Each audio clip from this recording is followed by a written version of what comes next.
Sa lahat ng mga fans ng Econy ni Jericho Rosales at Janine Gutierrez, heto na ang latest chika para sa kanila. Jericho Rosales at Janine Gutierrez, ikakasal na nga ba?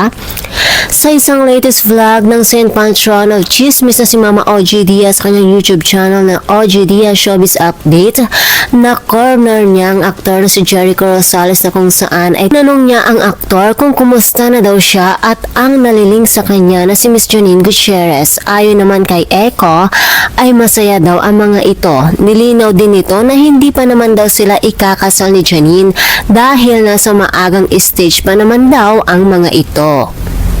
Basta ang importante ay masaya sila kung anong meron sila ngayon. Gayunpaman, madami pa din ang kanilang mga fans na nagmamanifest na sana ay for real na sina Iris at Tyrone. Kaya naman mga chikadors, abangan natin yan kung kailan nila i-a-announce na sila na nga.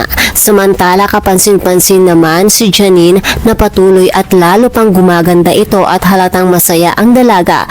Napaka-glamorous at fresh ng kanyang new look na kahit na sino ay mapapawaw talaga. Samantala, ayon pa sa chismis, ayaw daw muna makatrabaho ni Janine ang kanyang ex-boyfriend na si Paolo Avellino. How true kaya ang balitang ito? Well, siguro ay hindi pa ready si Janine, lalo na at mas madaming kinikilig sa tambalang Econy. Gayon din naman sina Paolo at Kim na hindi rin naman makakailang matagumpay din ang kanilang tambalan. Kaya naman, maging masaya na lamang tayo para sa kanila, lalo na at pareho maganda ang takbo ng kanilang career. And that's all for mga chikadoras. For more showbiz update, please don't forget to like, share, and subscribe my channel. Thank you for watching.